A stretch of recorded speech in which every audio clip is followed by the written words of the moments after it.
Hey everybody, welcome to another exciting episode of Javier in the Air. So, this has been a experiment in futility. So this is actually my second attempt of doing the um, show today.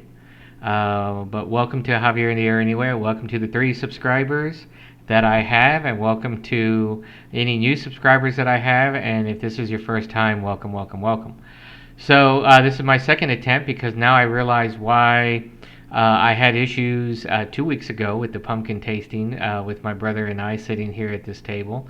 It turns out my microphone gets horribly muted sitting by, or actually with the laptop sitting on this nice wooden table that I have.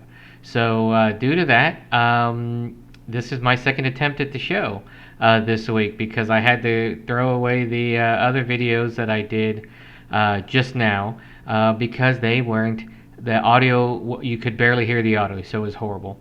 So I want to welcome those who made it, and I'm sorry if I'm moving around. My camera is in reverse image, so I'm trying to actually get to where the microphone looks like it's in front of my mouth.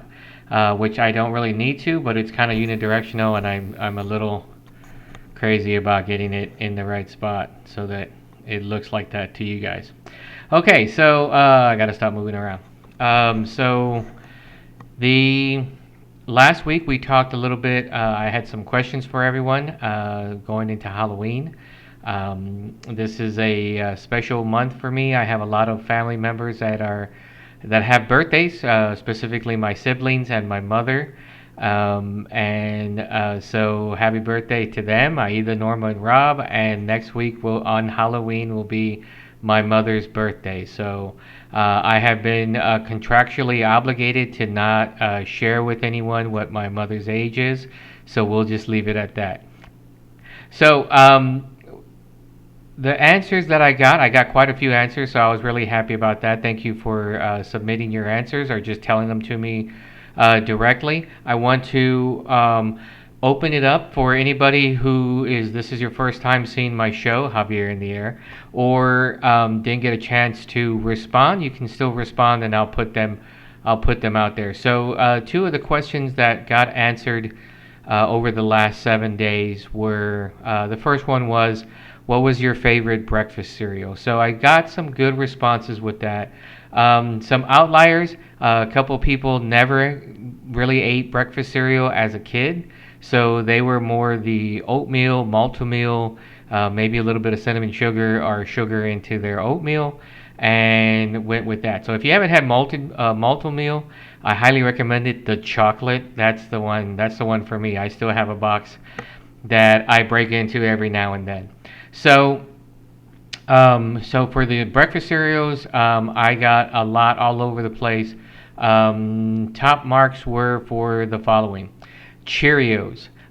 Yes, and back in the day when I was a youngling, Cheerios had one flavor: bark.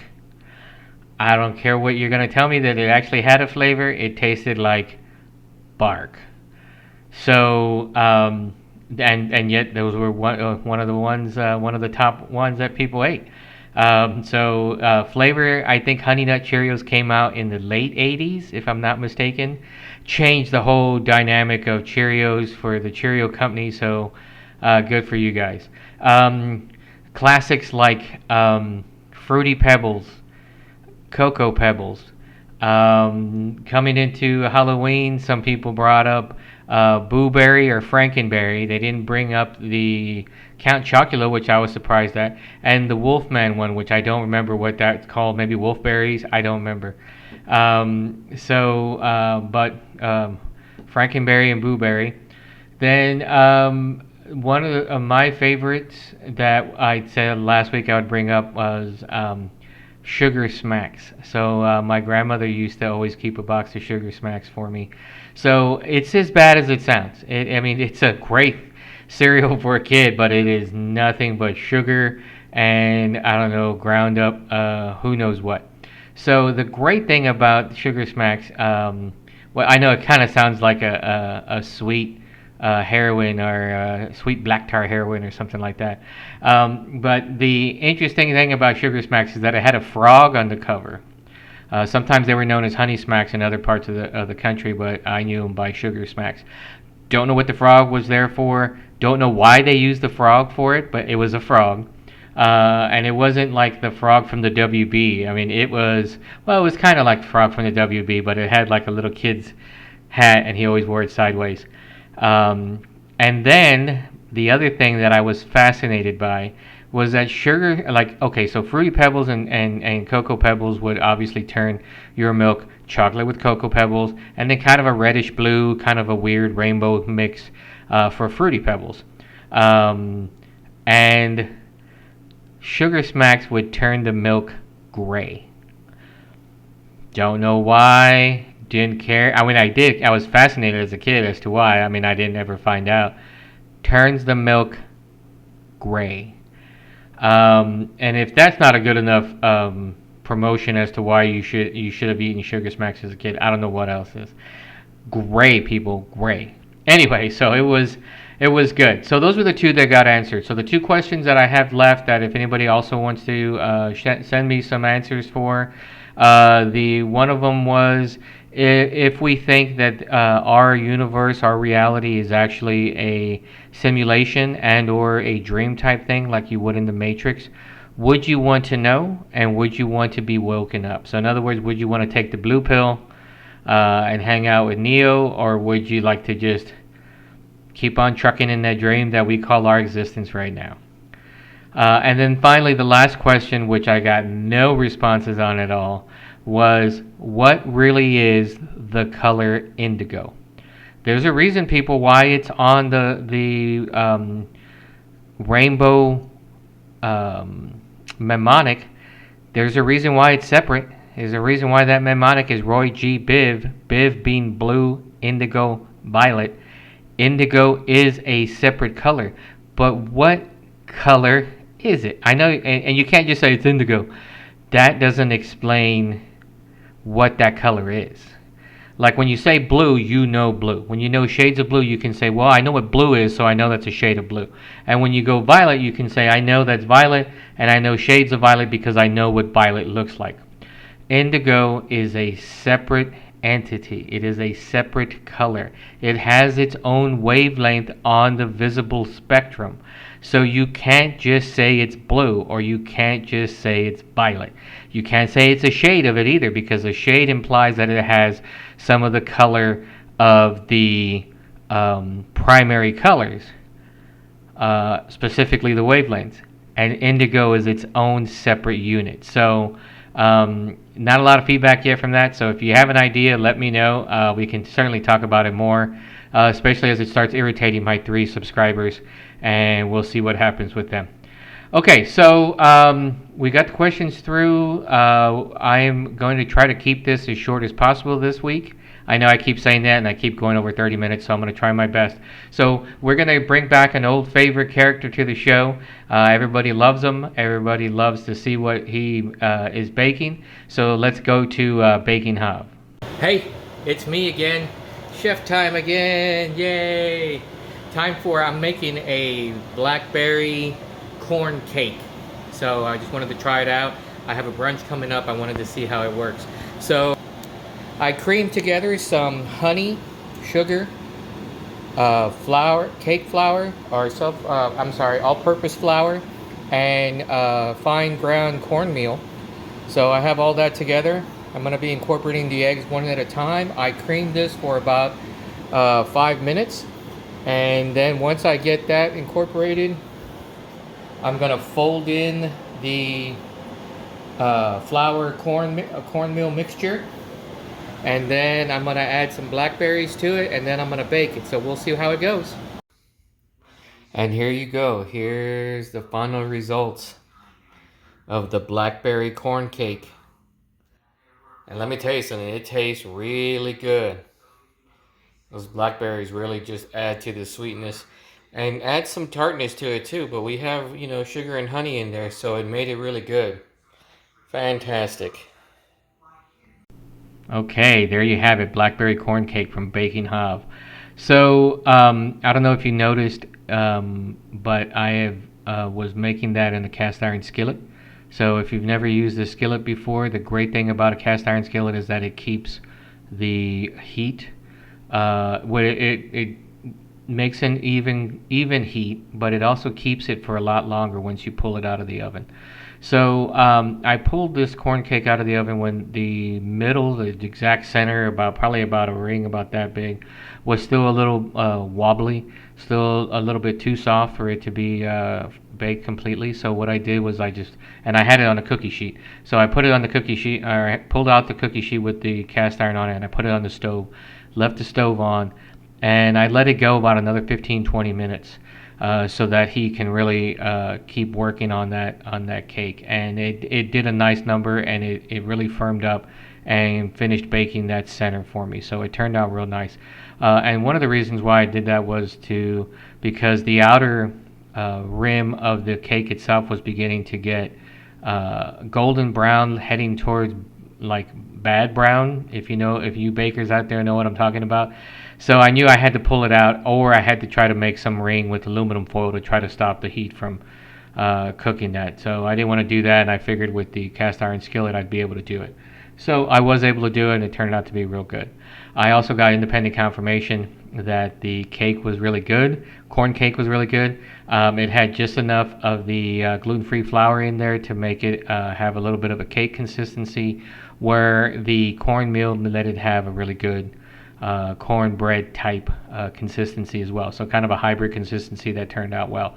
So I think I'm going to make this for the brunch. I think I mentioned that I was trying this out for a brunch that I'm going to have in a couple weeks. So I'll let everybody know how that brunch goes, because I'm sure I'll have a special episode with the brunch. Maybe I might even get a chance to be able to interview some people if they're gracious enough to be on the show. We'll talk a little bit about the brunch, and then maybe one or two of the questions that I have going right now. So now we're going to go straight into our moment of Zen. So last week I didn't get to have a Zen moment, but I did have some lights that I put up in my backyard along my back fence. So for those of you who may not have seen my backyard, and you probably won't see it now in the Zen moment because it's in the dark, I have stained. Originally, I'd stained every corner, every side of my fence that faces me inside my yard, and one color to make it consistent, and also to keep the wood going as long as possible.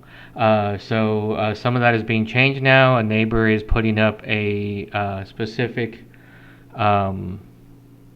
fence, like a 10-foot fence, and so that has changed a little bit, but I'm able to do some stuff with the other three sides. So this one was some LED lights that I had in my garage that I've been meaning to put up, and I finally put up last Sunday. So they are LED solar lights. They come on at dusk, and they go for about 7-8 hours, and then they will run out of juice basically and shut down, and then get recharged throughout the day when the sun comes out. So you can set them for different colors, one color at a time, or you can set it to go through colors, which is what I have here. So let's get right to it. Here's your Zen moment for the week.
there's our Zen moment.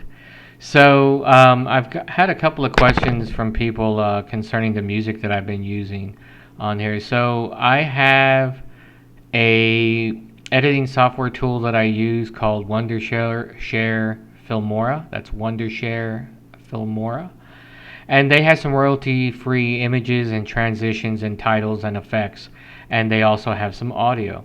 So I have been using the music from their royalty-free audio folder, and I get some free downloads every month. And I'll download one here or two here, and I'll change up my opening audio, my closing audio, and my Zen moment. So some people have asked me. Well, last year I took some suggestions from some people, and I decided to keep the title looking the same. Unless I find something that's really super fantastic, I'm going to keep this opening title that shows the season and the episode, and then a little description as to what the episode is about. So I'm going to keep that for now. I haven't found anything really to replace it, but the audio I like to mix up.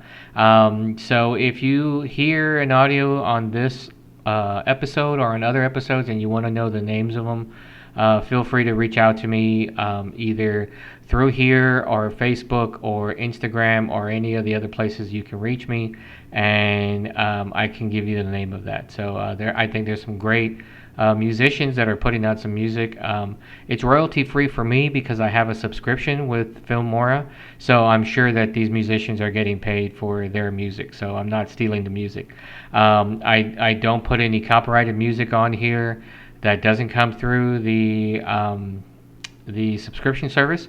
I think my second video podcast of season 1, I actually was blocked by YouTube, and they said I had to remove the audio that I had, and so I decided to start continually using Wondershare Filmora's royalty-free audio that I get to use. So it's turned out really good. Some of the ones I really enjoy the music, and so I'll listen to it even when I'm outside watching my Zen moment. Which, by the way, my backyard is now, due to the unfortunate death of my ash tree, I get the full moon coming in, completely showing the full moon and other phases of the moon goes across my yard and lights up my backyard when I have all the lights off. So it turns out it's really cool. So anyway, thanks for that question about the music, and thanks to Wondershare Filmora for allowing me to use their royalty-free images and music and so forth. So I'm going to take a quick break because I need to go get it. But this week I am honoring a port, and yes, I'm saying honoring because my reviews are so honorary. I am going to have a port that I haven't tried before. I'll give a little backstory as to how I got it, and I'll try it out, and we'll see how it is. So I'll be right back. Okay, for those of you who don't know, I am, for the 3 subscribers who don't know this already, I'm sitting here in my dining room, coming to you from, and this is filmed before a live studio audience of the mirror that shows me doing this work. Cedar Park, Texas, right outside of Austin. I am like right on the border, basically a stone's throw from Austin itself. I am in what is considered unincorporated Cedar Park. I still got to pay taxes, so I don't know why they make it unincorporated. I still get water and sewer and electrical and all that nonsense. I'm still hooked up to everything, so I'm not sure why they're doing it. But so, and for those of you who may not have known, besides the 30 subscribers that are always watching, I do mainly beers. In fact, I did a pumpkin beer tasting 2 episodes ago, so if you want to check it out, please do so. Or was it a week ago? No, I think it was 2. Well, no, it was. I think it was a week ago. Anyway, possibly 2 weeks ago. I did a pumpkin beer tasting. So I do a lot of beer here, and I am not an overt snob when it comes to the type of beer. I will drink and try just about anything. I may not like it. I may give it a horrible review, but I will definitely try it. But I was also given some feedback a couple weeks ago, or actually about a month ago now. Why don't you do more of other things, not just beer? Because your 3 subscribers plus maybe 1 or 2 more are interested in other things besides just beer. I know, it's surprising, but there's people out there like that. So I said sure. So I was at Total Wine this week, totally masked up. Neighbor James was nice enough to drive me over there. I don't have my vehicle at the moment, and I felt like Charlie Bucket when he goes into um, the candy room, the creating room, the whatever you want to call it. I can't remember the name of it. That Willy Wonka opens and unlocks it and opens it up. This is from the original Willy Wonka, by the way. Willy Wonka and the Chocolate Factory, not the Willy Wonka one with that came out fairly recently. This is the original one with Gene Wilder in it. So I was like, oh, I'll take one of these, and I'll take one of those, and I'll take a couple of those, and give yourself one of these. I managed to stop myself in time from going too crazy. We were there mostly to get tequila, Herradura tequila, the white, by the way, so really good stuff. And I picked up a couple of other items. I picked up a nice 10-year-old bottle of Optimo 10-year Tawny Port. And I also wanted to try something different. So this is going to make it to the show. This is Porto Valdoro. I'm hoping I'm saying that right. This is it's a product of Portugal. So I apologize to the Portuguese if I'm not saying it right because I don't really know Portuguese. And I'm going to say it in the Spanish way, even though I don't really know Spanish. And so this is a Tawny Port. It's 19% by volume, so it's 38 proof, which is not that high. I mean, it's high when you think about it in relation to beers, but it's not high when it comes to relation of alcohol. So a port is really a fortified wine that's been done for hundreds of years, specifically by the Portuguese. It's known for its association with pirates. They'll drink a lot of port, and one of the reasons why they did that is because since it was a fortified wine, it gave more bang for your buck, and it seemed to actually hold better over the time that you were in a ship. So because it had alcohol in it, not just wine, sometimes the wine could go sour. So this is... I'm trying to see if it had anything extra special on here. It says it contains sulfites, which we know already. And so I'm just going to show you the bottle, 750 ml. This I believe, was like $20. And so here we go. You can see that there. Move my finger so you can see that. Now this is a Tawny Port. They do have Ruby Ports as well, and Ruby Ports are, of course, like the namesake, a ruby look to it, so it is red, more of a red. Tawny Ports are more of a brown, amber, golden look to it. There are such a thing as white ports and also pinkish ports if you use like a rosé to make the port. So really it depends on the type of wine that you use. But I prefer Tawny Ports. So always a cork little stopper. Very interesting. Let me pour it. Oh.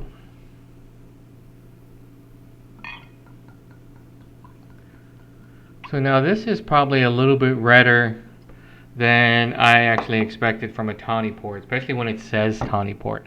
So I'm gonna take a mark off for that. If you notice that here, it's hard to tell on the camera. The camera's making it look like it's brown, but it really has a reddish tint to it. So that kind of already takes away from my Tawny Port that I was just giving a good explanation for.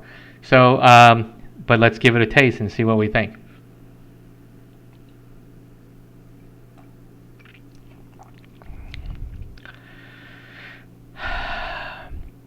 smooth. It's nice. Unfortunately, I'm tasting more of a ruby port than I would of a tawny. At the back end, you get a little bit of that tawniness to it.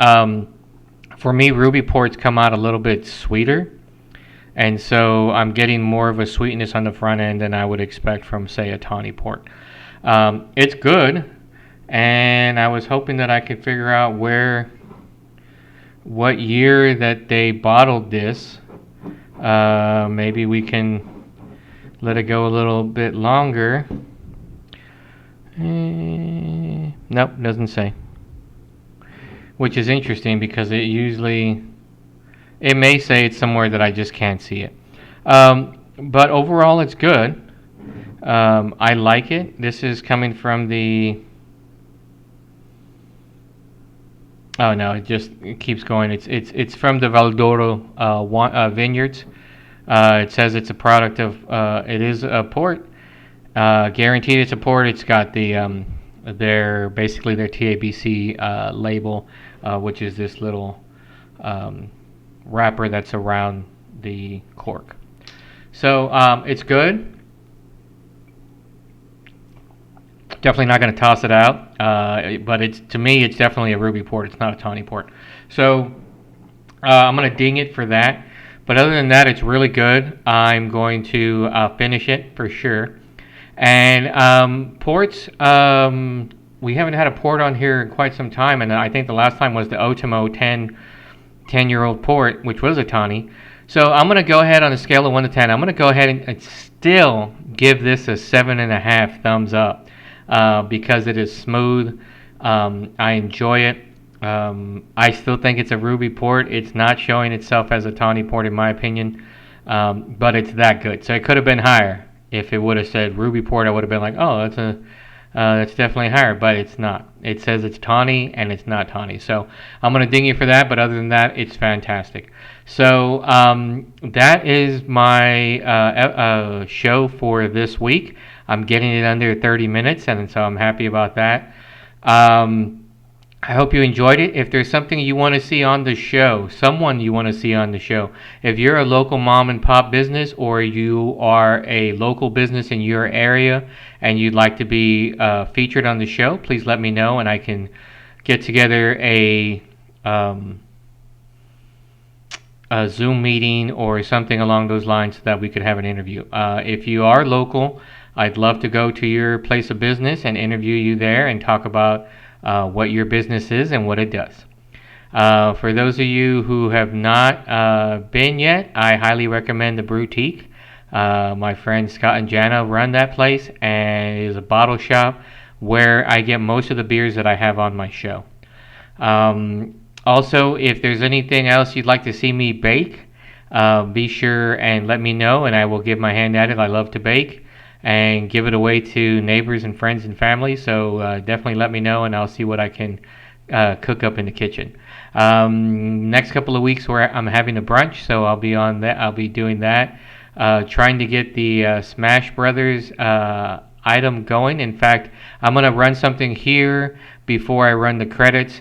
I'm gonna take you into that. And see what you think. Give me some feedback on that. So that's it for the show. I hope you enjoyed it, and I will see everybody again next week. Thanks a lot.